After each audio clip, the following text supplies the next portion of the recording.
Semua institusi di bawah Kementerian Pendidikan diminta menangguhkan aktiviti luar sekiranya suhu melebihi 35 darjah Celsius. Selain itu, sekolah juga diminta memantau aktiviti berpotensi mendedahkan murid kepada cuaca panas bagi memastikan kesihatan mereka tidak terjejas.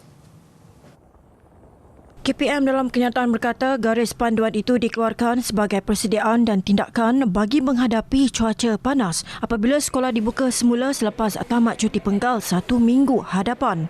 Pihaknya turut mengarahkan bekalan air minuman bersih mencukupi di semua institusi pendidikan serta menggalakkan murid membawa air minuman sendiri.